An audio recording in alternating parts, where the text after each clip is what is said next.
We're going to be in Genesis 38, but I want to read Matthew chapter 1 as we start to get the setting for where we're going to be. Matthew 1, verse 1, the Bible says, "The book of the genealogy of Jesus the Christ." This is important. He's establishing the right of Jesus to make claims to be the Son of David, to make claims to be within the people of God, to be a representative of God's people. The book of genealogy of Jesus the Christ, the son of David, the son of Abraham. Abraham was the father of Isaac. Isaac was the father of Jacob. Jacob, the father of Judah and his brothers. And Judah was the father of Perez and Zerah by Tamar. Now, this is the first interjection we have of a lady in the lineage of Jesus Christ. And then it says Perez was the father of Hezron, Hezron the father of Ram, so on and so forth. Down to verse 5, Salmon was the father of Boaz by Rahab. Boaz was the father of Obed by Ruth, and Obed the father of Jesse, Jesse the father of David the king. David was the father of Solomon by the wife of Uriah.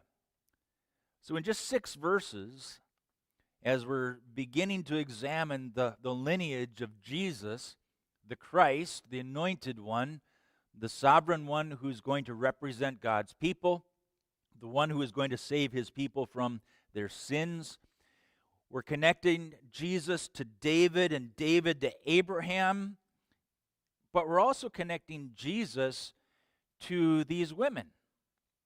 Tamar, Ruth, Rahab, and then one who's not named, just simply called the wife of Uriah.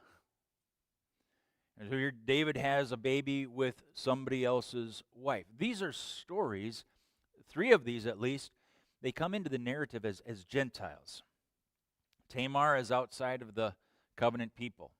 Rahab, outside the covenant people. Ruth, outside the covenant people.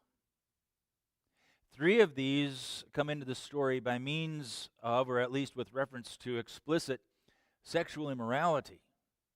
And as we come to this story, there's some concern in my household. Dad, do we need a junior church for this one? As we look at this story, it's important for us to note that God is not afraid to include the stories of human failure, even gross human failure, particularly when they become the vehicles by which he displays his divine success. When we think of the story of Christmas, we think of a cute little baby. We think of this nostalgic scene with straw. And yes, there might be frost kind of on the edges of the picture because that makes a pretty good picture, right? We don't think about how cold it might actually have been. We don't think of the stench there in the stall. We see a pretty cleaned up manger stall. So when we think of the manger, we think of this warm, bright, beautiful picture of Jesus coming inside the story with all of the attendant glow that is Christmas. And it's not bad for us to think about that because Jesus brings God's light into the darkest of nights. But there's also the stench. There's also the cold. There's also the brokenness. And that's what we have to examine as we look at this story this morning. Let's pray, and we'll work into the story of Tamar today. Father, we need you. It's because we needed you that you sent your Son. And I thank you that you sent your Son before we ever knew that we needed you. But you knew that we needed you. And Father, we thank you for opening our eyes to our need. And when you opened our eyes, we thank you that you've opened them to Jesus. Father, I pray if there's any here today who don't know Jesus, that you would in fact open their eyes and their need to the one that you have provided to take away their sins. Father, thank you for taking away mine. Thank you for taking away the sins of my brothers and sisters with whom I worship today. Thank you for taking away the sins of the brothers and sisters that aren't able to worship here with us today, but we will worship with throughout eternity. And we thank you that some of our brothers and sisters are already there. Father, I pray that you would please help us now as we look into your word not to get distracted by sordid details, but I pray that you would help us to see the big picture of your glory, your beauty, your might, your transcendent goodness, which became imminent in the person of your Son. So, Father, meet with us this hour. I pray that you would please help my words not to confuse, but to clarify. I pray that you would please bring glory to Jesus, in whose name we pray. Amen. Well, last week we began a series on the seed of the woman. That promise that was given way back in the book of Genesis, Genesis chapter 3, verse 15, the very first chapter that we have, the fall of humanity, where Eve took of that fruit. She saw that it was good, and she took that goodness for herself. She wasn't longing for something that was evil. It was part of that which is very good. But God said, don't take it. Don't take it. It's not yours to take. And she reached out and she took it.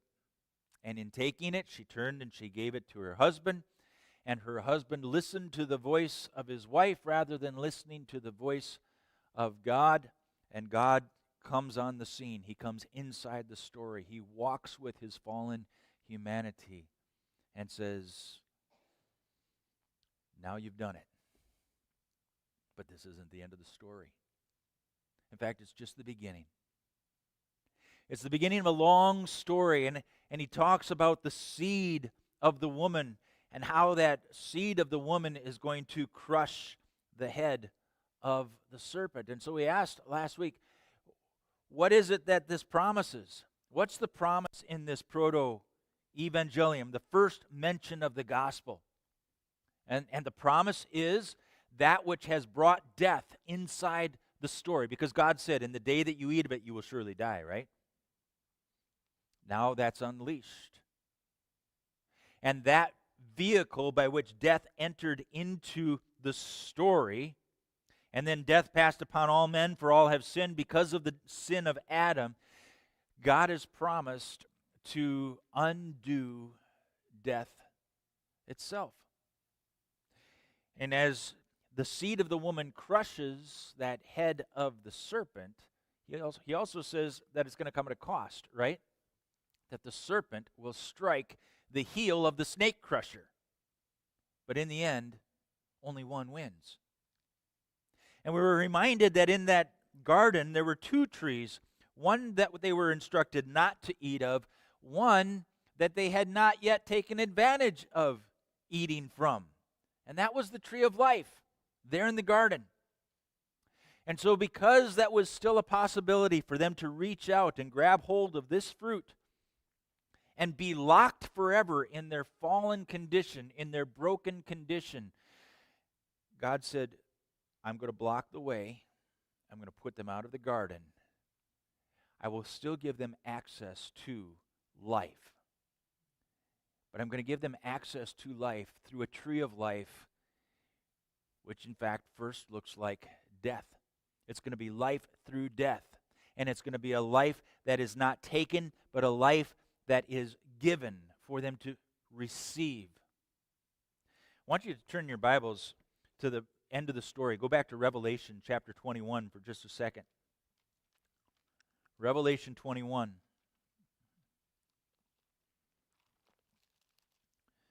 It's way at the end of the story, the opposite end of Genesis. But I want you to see what he promises in Revelation 21. Verse 5. He who was seated on the throne said, Behold, I am making all things new. I'm recreating. I'm giving a new creation. What does he even mean by that? We'll go back one verse. And he will wipe away every tear from their eyes. Death shall be no more. Neither shall there be mourning, nor crying, nor pain any more, for the former things have passed away. My friend, if God didn't block access to that tree of life back in the garden, this would be your reality forever. You know it. You taste it. You've participated in the tears, the death, the mourning, the crying, the pain. You know what that's about. You have no idea what life looks like apart from it, but you're hoping for it and you're waiting for it. If God didn't block the tree of life in our broken condition, this would be our condition forever. Aren't you thankful he blocked access to that? But now he gives us access through a tree by which the life of his suffering servant was exhausted, was spilt out, was poured out, so that he can give life to everyone who will simply receive. Not having to manipulate, not having to take. That's what Christmas is about. That's what we celebrate. But it's bigger than just a cow stall. It's bigger than just a manger. It's bigger than just Bethlehem. This is what Galatians 4 verse 4 calls the fullness of time. In the fullness of time, God sent forth his Son, born of a virgin, born under the law, to redeem those who are under the law, that he might make them sons, giving them his Spirit by which they cry out, God, you are our Father, Abba. What an amazing story. But the story takes a lot of turns, a lot of twists. Last week we looked at Leah and how her part in the story was just a foretaste of the praises of God that are going to be unlocked by the lips of this hurting humanity. Today we're going to look at the life of Tamar and how she brings us to the Lion of the tribe of Judah. What I want us to see this morning from the life of Tamar is this, that the seed of the woman comes in the ugly context of real life, but it has a purpose of, he has a purpose of arriving in this context, and that purpose is this, that he might reveal to us the beauty of God's grace. So while I painted a picture of the Thomas Kincaid Christmas, right? The soft edges aglow with frost, and maybe the breath of the cow, and so on. We've got all these picturesque, there's some beauty to that, right? And it's not wrong for us to capture that beauty, to see the goodness inside the cold, dark, and stark reality of a broken world, because that's what Jesus came to bring. Jesus came to bring light in darkness. Jesus came to bring warmth to cold hearts. Jesus came to bring life to stony hearts. Jesus came to reverse life as we know it, to be done with these former things so that they can pass away, so that everything can become new, so that God can be all in all. That's why Jesus came. So as we look at this story, I want us to see 4 different ways in which God's story is going to move forward in the context of real life. And the real life as it's presented here in Genesis chapter 38 is pretty stark. Let's start in verse 1. Genesis chapter 38, verse 1. It happened at that time that Judah went down from his brothers and turned aside to a certain Adullamite whose name was Hira. And there Judah saw the daughter of a certain Canaanite whose name was Shua. He took her and went into her, and she conceived and bore a son, and he called his name She conceived again and bore a son, and she called his name Onan. And yet again she bore a son, and she called his name Shelah. And Judah was in Kezib when she bore him. Now, if that doesn't bless you, I'm not surprised. Okay. It happened at that time. So this is the first verse of chapter 38. It's opening things up. At that time. It's referencing something before that. Probably chapter 37, if I were to guess, right? So at that time, what had happened in the context of this story about Judah? Well, we're gonna pick that up. And as we do, what we're going to find is that as Tamar enters into this story, like all of us, none who enter this story enter God's story by our own merit. Tamar is going to come into this story in a way that is unanticipated, in a way that we couldn't come up with human conjecture. She comes into this story because of the waywardness of God's child Judah. He's part of the chosen family. He's part of the blessed family of Abraham. In fact, he's part of the blessed family of Jacob, not Esau. So this should be one of those heroic champions that he's from the tribe of, well, he is the tribe of Judah at this point, right? So this is the one that we saw. Leah's included because Judah's included. And Judah's the guy. So we're going to hear Judah's story. What's Judah's story so far? Well, Judah is one of 6 sons of Leah. We looked at that last week. And we see that way back in chapter 35 that the birthright, which would belong to Jacob's son, his firstborn, was called into question. Especially as we're talking about the birthright being the very blessing of God himself. Reuben went and slept with his father's wife. And it just kind of mentions it in passing, but it's one of those big red flags that goes off in your head. It's like, whoa, wait a minute. Did that just say what I thought it said? How? Okay, something's wrong here. The blessing that's supposed to pass from father to son, that puts a huge question mark on things. Then we come down to chapter 34. Just before this little tidbit is given about Reuben, and we read about how Dinah, their sister, had been defiled. And so they make this deal with the Canaanites in that land. They make this deal: if you circumcise all your men, then we'll intermarry with you, and we can live at peace. And on the 3rd day, when the men are healing up and they're still vulnerable and they're not able to come out and fight, the next 2 sons after Reuben, Simeon and Levi, go in and they kill all the guys. They take advantage of them as they're at a disadvantage. They kill the men. They take the women and the children for themselves. They plunder them. So you have this taking and killing. And Jacob's going to remember both of these events later on when he passes his blessing on to his children.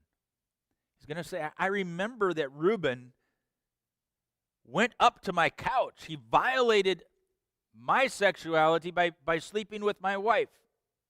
I'm not going to pass this blessing on to him.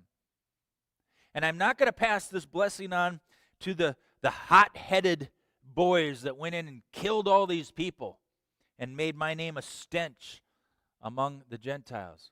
I'm not going to pass my blessing on to them. Well, guess what? The 4th one is Judah. Bing, bing, bing, bing. Okay, Judah, the blessing is yours. It's yours for the taking. Chapter 37. Reuben wants to rescue Joseph. When the brothers see Joseph, the favorite of dad, the most blessed of all the sons of Jacob, they see him coming.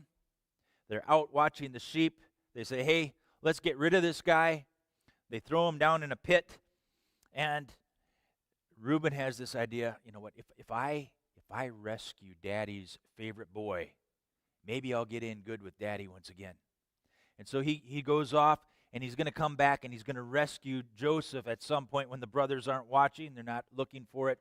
But while he's gone, Judah has this brilliant idea. Hey, let's get rid of the brat. We can even make some money on it. And so they sell him to these Midianite traders who are going down to Egypt. And by the time Reuben gets back, he's gone. Joseph's gone. Whose idea was it? Judah's. If you think that that's endearing to a father's heart, that one of the sons sells a brother, Judah had things backwards, right? There is no way now that Judah has earned the right to that blessing that's been forfeited by his 3 older brothers. Not only does he sell Joseph, but they come up with this idea, this brilliant idea, to hide the fact that Joseph's gone. So they take his coat of many colors, and they kill one of the sheep, and they splatter the blood on that coat of many colors to make it look like poor Joseph lost a battle that was inevitable. Some beast came out, got a hold of him, and so they send the robe back to Dad and say, Dad, will you please identify this robe? All of this is very, very pertinent and important when it comes to this story. Judah refuses to give honor to a lesser son. That lesser son was Joseph, who had dreams, by the way, of greatness, right? Dreams from God that all of the sons of Israel would bow down to him. Judah says, not me. Not this boy. I will not bow down to my younger brother. I'm going to get rid of him before I ever see that day happen. So what's at stake? The birthright, the blessing, the priority of the younger over the elder. And Judah says, no, not on my watch. So what's going to happen in chapter 38? Well, Judah's going to be deceived.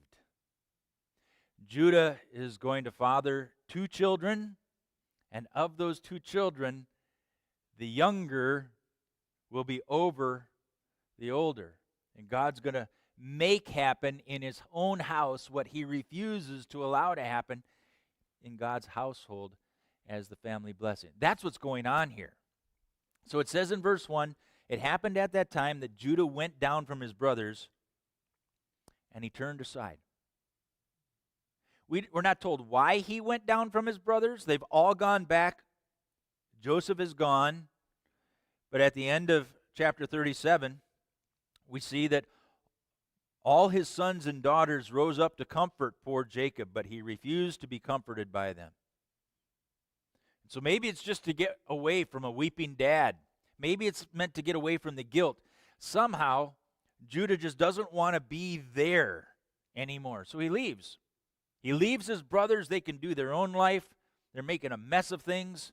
I'm going to go live my own life. And he goes. He walks away. Verse 2, there Judah saw the daughter of a Canaanite woman, and he took her.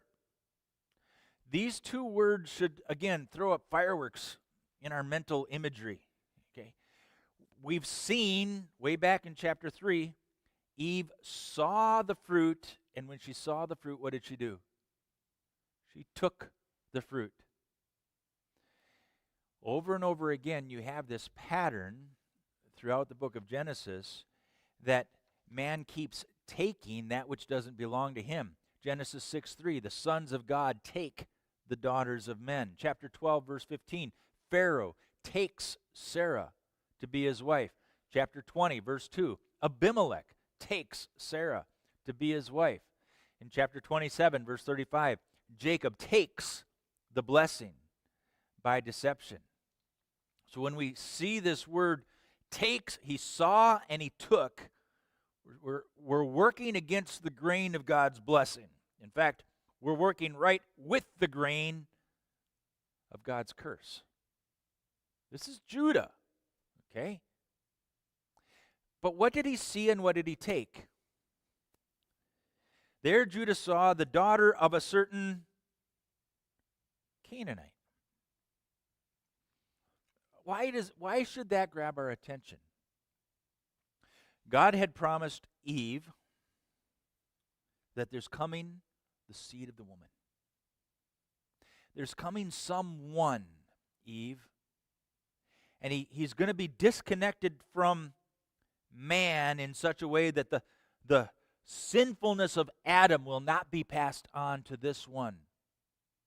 The woman, the virgin woman, eventually will be the one who brings forth this seed, this child, to crush the head of the serpent. This promise is then reiterated to Abraham and says, listen, I will give you a land. I will give you a blessing. I will give you a seed. I will give you an offspring. And This land I will give to your seed. This land I will give to your offspring. Paul highlights the fact that that's a singular noun in the New Testament. He says, not to offsprings many, but to the one. He's referencing Jesus at this point. So this seed of the woman is promised to be the seed of Abraham. Abraham who's separate from the sinfulness of the people in that region. In fact, he's going to inherit the land of these sinful people. Back in Genesis chapter 15, God says, Abraham, I'm not going to give you this land just yet because the sin of these people is not yet full. I'm going to let them keep on sinning, keep earning my wrath, and at that right time, I'm going to take away their land, punishing them and blessing you. And who does Judah think it's a great idea to team up with? The people that God has promised to destroy. You see now how important that one little word Canaanite in this story is? Judah is going to team up with those who are outside of God's people. It kind of has this Genesis 6 feel. The sons of God took for themselves the daughter of men. We have this mixing of the races, the blessed people, the cursed people. Judah's doing a Genesis 6 thing all over again. So we're kind of meant to wait. Okay, God's going to drop the hammer on this one. What's that going to look like? He's earned it. The guy's going deep. Boom. So she bears 3 children to Judah. And verse 6, Judah took a wife for his firstborn, and her name was Tamar. Firstborn. That's a loaded phrase, right? Esau was the firstborn. Jacob steals the blessing. Ishmael was the firstborn. Isaac receives the blessing. Firstborn and blessing. What's going to happen here? Firstborn. And then we see in verse 7 that word reiterated a second time. 2 verses, 1 significant word. But Judah's firstborn, was wicked in the sight of the Lord. So what does God do for him in verse 7? The Lord put him to death. The wickedness of the peoples. And understand what kind of wickedness we're talking about. This term and the judgment that coincides with this term are direct interventions of God. This is a Genesis 6 kind of wickedness where the earth is filled with wickedness. Man's heart is filled with evil. He does only evil continually. And because of the evil of this wickedness, God reaches in and judges directly and deals with that wicked humanity. It's the same term that's used in Genesis 19 with the wickedness of Sodom and Gomorrah. And God reaches in directly and judges those people. That's the kind of wickedness that we're told that was committing. Where does learn this kind of wickedness? In the house of Judah. Judah who teams up with the Canaanites. Okay, there's a lot going on in these first few verses. And God's not going to let them get away with it. That's the point. Verse 7, God struck him dead. So, verse 8, Judah said to Onan, "Go into your brother's wife and perform the duty of a brother-in-law to her and raise up offspring to your brother." The duty of a brother-in-law, it's all one word in the Hebrew. And it's explained for us in Deuteronomy 25, where if a brother is married and he dies before having children, then his younger brother takes the wife, and their first child together becomes the offspring of the older brother, so that the inheritance goes to him, and the name goes to him, and all of those household responsibilities falls on that right of the firstborn that's passed on through that. So there's something that's happening here. Tamar has been married to the firstborn. Tamar, who's an outsider to God's people, she's brought in. Now all of a sudden, through no fault of her own and by God's justice, she's made a widow. She's made a widow in her childlessness. None who enters God's story does so with merit, and none who experience God's story are free from deep hurt. I don't know what was harder, being married to Ur or the fact that he died, leaving her a widow. We're not told. Was his wickedness toward her? Was his wickedness... We have no idea what the wickedness of Ur looks like, other than God says it was bad enough to strike him dead. And by the way, I'm just when I do it. Tamar, welcome to the story. That's a little rough. If you're Tamar, you come in and your husband is a spiritual loser. In fact, it's stamped so deeply it strikes him dead. Okay. So what was supposed to be hers, being married to the firstborn, she's supposed to inherit daddy's wealth. In fact, the way it worked was that you take all the kids that this father has, so he had 3, and then you add one more, so 3 kids, but there's 4 portions. That means the first child gets 2 portions, and the others get 1 portion each. So the firstborn gets a double portion, and the others get single portions. So she stood to receive a double portion of Judah's wealth. Now, it must have been a little bit substantial, because by the end of the story, she's going to ask for his signet, which is hanging on a cord from his neck, and this staff, which would have been specially designed, kind of like your saw, Ron. It was specially designed, handcrafted just for you. Everybody who sees that, you got it right there. Everybody who sees the staff knows whose it belongs to. Nobody who sees that here thinks it belongs to Ray or to John or to Wesley, right? We know it's Ron's. That's the kind of deal. But men who were making business transactions, men who frequented the gates of the city, men who were at the cutting edge of economics were the ones who wore these signets. They would roll it in the clay, and it would leave their mark. They didn't have to sign it. It was carved into their signet, and they would just roll it in there as they made transaction after transaction, bettering their welfare within the community. And that's what Judah was all about. And he had gained for himself some sort of accumulation of wealth. And Tamar was in line to receive it.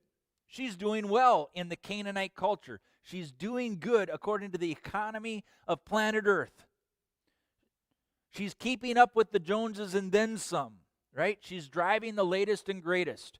And now, in an instant, it's gone. Onan stands now to gain because his brother's out of the way, so he can get the inheritance. But what does Daddy say? Now, we got to do this right, son. Your sister-in-law, by rights, gets a double blessing, a double portion. So let's help her out. You have to be the one who brings a child to her. So he goes into her. Verse 9, Onan knew that the offspring would not be his. That means the wealth would not be his. So whenever he went into his brother's wife, he'd waste the semen on the ground so as not to give offspring to his brother. The whole purpose was so that the brother did not get a child. That was the purpose. So that was what he was trying to do. He was trying to avoid somebody else getting this blessing. So what he did was wicked in the sight of the Lord, verse 10, and he put him to death also. God is not letting the boys of Judah get away with sin. God is seeing, God's watching. He's keeping track of the sins of those who are inside his people. These sins that are bringing hurt to those who are outside the people of God. This this story so far is working backwards, right? What had God promised Abraham? Through you, all outsiders will be blessed. That's awesome. But now, through the insiders, the outsiders are being hurt. The outsiders are experiencing God's curse.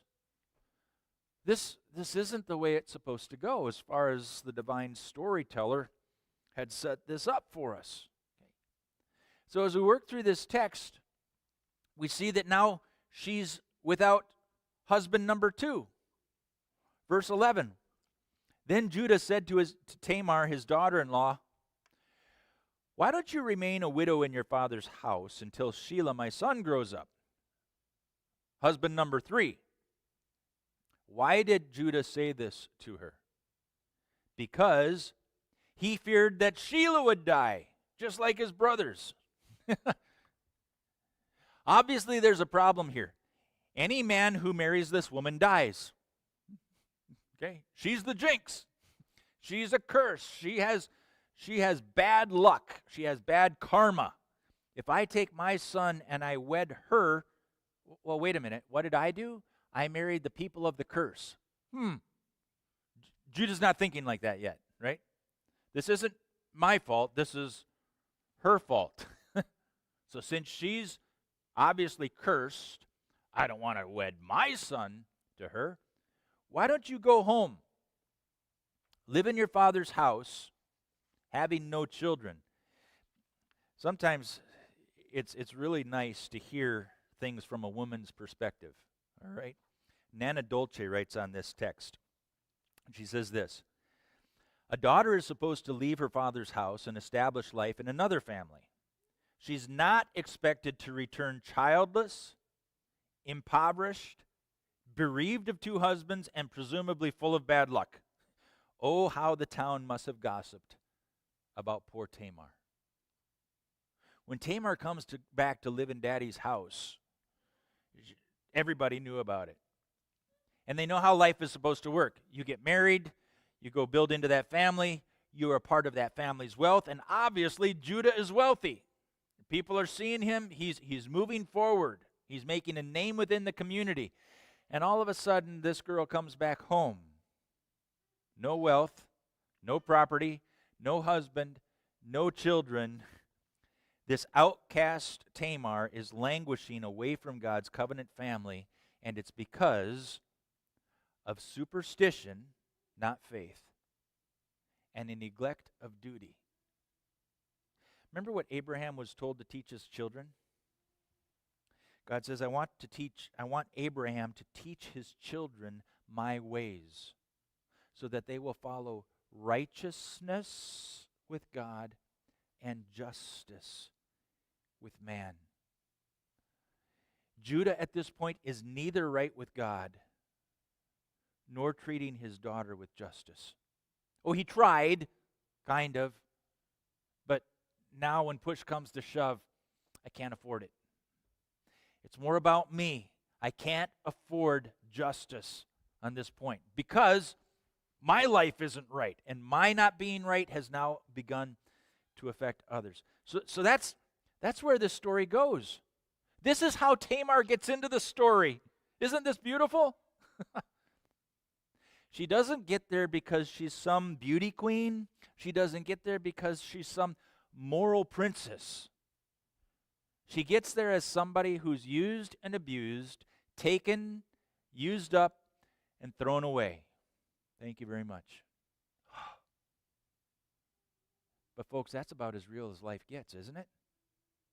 How many times have you seen somebody taken advantage of, used up, and then thrown aside so that they can use somebody else until they're used up and thrown? How many times have you felt taken advantage of, used up, and thrown aside? That's just life. It's just life.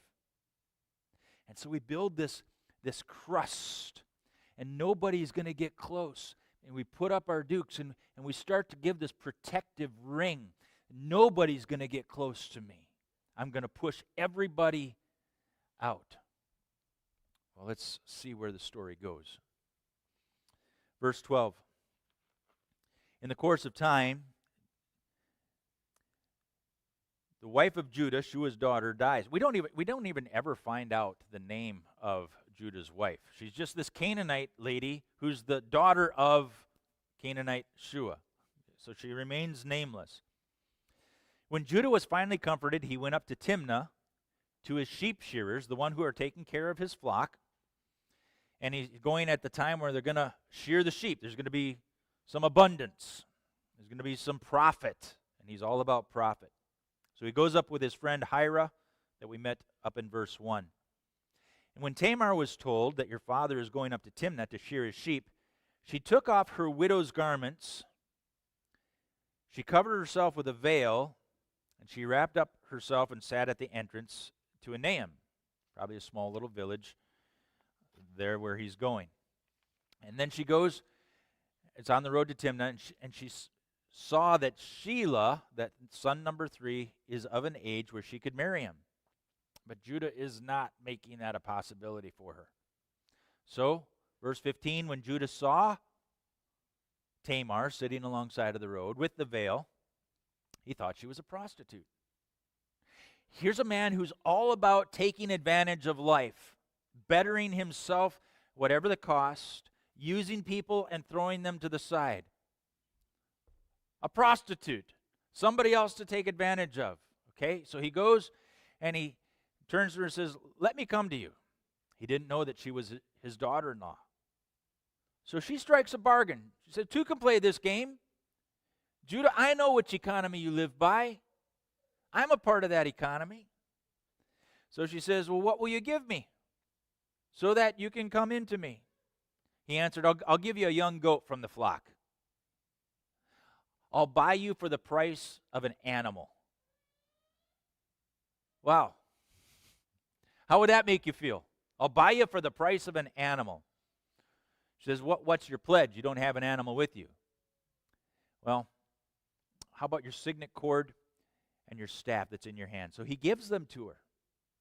He goes in, has sexual intercourse with her, and that little phrase there in verse 18, and she conceived by him. Nobody knows that in the moment but God, right? Okay. Nobody knows that in the moment but God. But God knows it. In fact, God orchestrated it. She manipulated it, but God orchestrated it. Verse 19, she arose and went away, took off her veil, put on the garments of her widowhood. And when Judah sends to fulfill his pledge, they can't find her. Here, go take this sheep, go take this goat, and fulfill my pledge. Get my signet back. I've got more money to make. I've got more business to conduct. I've got a greater name to make within this community. Don't worry about the fact that I just blew my name and my reputation and all of my integrity. I just threw that out the window. Go get my signet, and let's settle accounts. He goes. He can't find her, so he asks, verse 21, where's the cult prostitute who was here at the roadside? Cult prostitution was a little more elevated than the normal prostitution. In our 21st century American biblical context, we don't quite understand that. But this is the world into which Judah had married. Okay.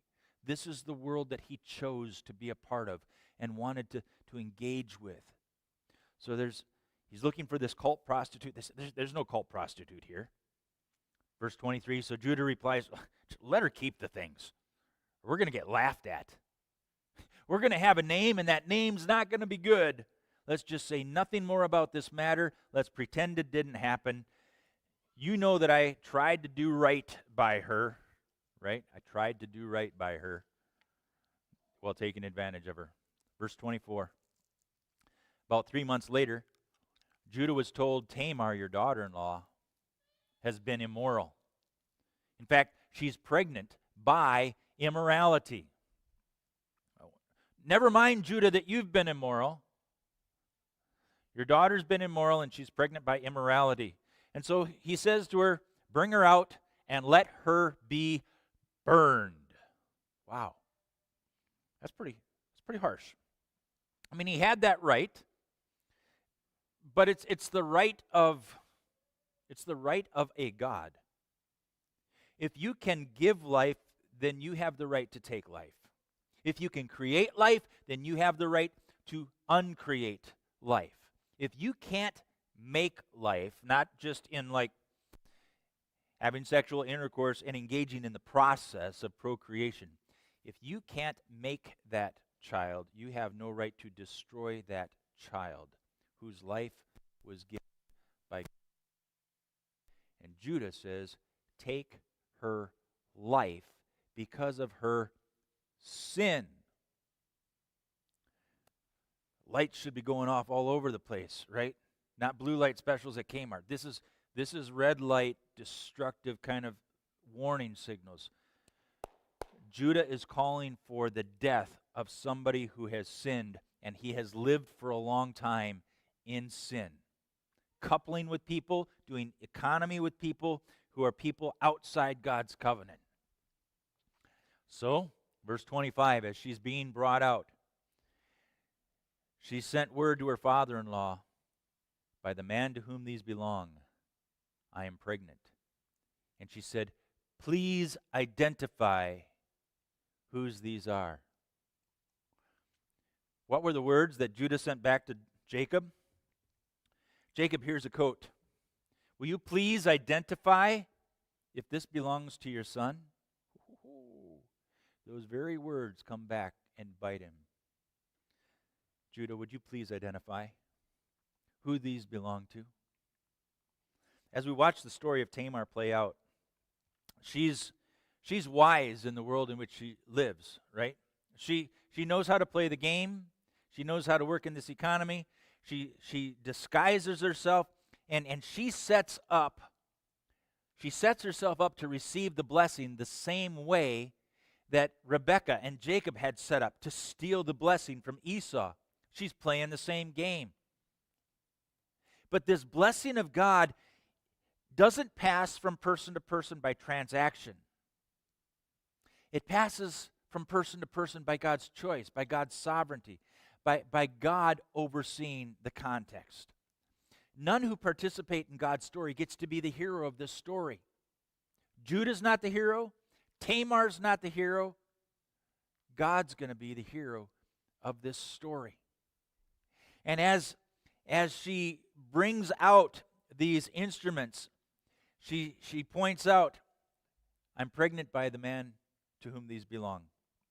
Then Judah identified them, verse 26, and he said, she is more righteous than I. She is more righteous than I, since I did not give her to my son Shelah. And he did not know her again. One last point I want us to take from this morning is this. All who participate in God's story get to experience God's grace. This is God's story. Now, the Bible doesn't condemn her for what she does. We have to understand that she's operating in the context of immorality. She's operating in the context of brokenness.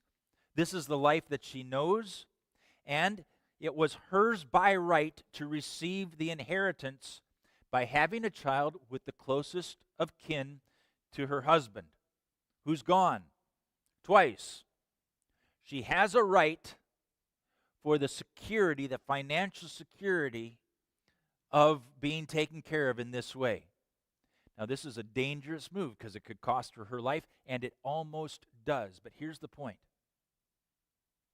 When Judah could care less about God's promise through the seed, Tamar is absolutely, doggedly concerned about carrying on a blessing through the son, through the child of Judah. She's left her people. She's become one with this people. She's banking on this people to provide the blessing for her security, for her future. And guess what? She gets more than she bargained for. At first, she gets less than what she bargained for. She's not even given an earthly inheritance. But before the story is all said and done, she is written into the lineage of none other than Jesus the Christ. Do you understand what's happening in this story? Judah, who's inside, is not caring about anybody on the outside. Tamar, who's on the outside, is thinking only at the earthly level. God, who's operating on a larger scale than anything, is weaving and working all of the evils of man into the beauty of a tapestry that is going to reveal his glory. And it's going to look like his Son. And so we come down to the very end of this passage, verse 27. When the time of her labor came, there wasn't just one child there. God gave a bonus blessing. The last time we see twins in this story is Jacob and Esau. And guess what? The same kind of tension is going to be there. Okay? She's in labor. One of the children puts out its hand. The midwife takes and ties a scarlet thread on his hand. On his hand. Scarlet thread. We know which one came out first. That is the firstborn. Right? Okay. So this one came out first. Verse 29. But as he drew back his hand, behold, his brother came out. And she said, "What a breach you've made for yourself." Using that word Perez. So she called his name Perez, the breach, the one who pushes out in the place of his brother. Then afterward, his brother came out with a scarlet thread on his hand. His name is called Zerah. But the story ends with the younger brother getting the place of the firstborn. And that's exactly what happens. So now if we go back and look at the book of Matthew, it says that, well, let's go back and look at Matthew chapter 1. We're just introduced to these two boys, both now sons of Judah, not by his wife, but by his daughter-in-law. Verse 2 of Matthew 1, Abraham was the father of Isaac, Isaac is the father of Jacob, Jacob is the father of Judah and his brothers, and Judah is the father of Perez and Zerah, two of them, by Tamar, and Perez is the father of Hezron, and so on. He's going to follow Perez. Perez, the one who did not come out first, but gets the blessing of the firstborn. Do you understand what's going on? In all of these things, Judah's brothers have been disallowed from the inheritance because they've defiled his father's wife. They've taken advantage of the peoples around them, and these are almost the same things that Judah does. He takes advantage not of his father's wife, but of his son's wife. And again, he takes advantage of the people that are around. We should be giving her a blessing, and he sends her away empty-handed. Empty-handed. Wants no responsibility for her whatsoever. And yet, this is going to be the one that God chooses to bring his Son into the world. What's going on? What's different about Judah? Well, we saw it there in verse 24, did we not? Verse 24, where, I lost it. Genesis 38, verse 25, as she was being brought out, she said, I'm pregnant by the man to whom these belong. And he said, she is more righteous than I. You know what Judah does with his sin? He acknowledges it. And that's going to make all the difference. He says, you know what? I was unrighteous, and in her grabbing and manipulating and trying to get what actually belongs to her, she is more righteous than I. I'm the unrighteous one. Let her live. And by implication, if anyone should die, it should be me. In fact, that's what's going to happen as the story moves forward. Joseph is going to go down. Simeon's going to stay in the land of Egypt when the brothers go down for grain. They come back. Simeon stays in jail. They say, Dad, we got to go down. We got to get more food. Reuben says, Dad, you can trust Benjamin with me, right? If he dies, you can kill my 2 kids. Oh, great. Now not only do I lose a son, but I lose 2 grandsons. Judah pipes up and says, Dad, I'll bring him back. In fact, I'll die before he doesn't come back. And in fact, Benjamin's taken down in Egypt. Joseph says, nope, Benjamin stays. Judah says, you can have my life, but let him go. It'll cost my father his life if you keep this one. I'll give my life for my brothers. Does that not sound like somebody that we celebrate today? Jesus Christ, who died on a cross, he says, I will give my life for my brothers so that they might have life. I will taste death. Judah repents of his sin and is willing to give his life for his brothers. And this is the grace of God's story. What a beautiful story. What an ugly story. But it's in this ugly story that God's beauty is revealed, because the story is not about us. All we can bring is filth to this story. Your filth might not look like this filth, but it's filth. All you bring to the story is filth, but all you receive from God is grace.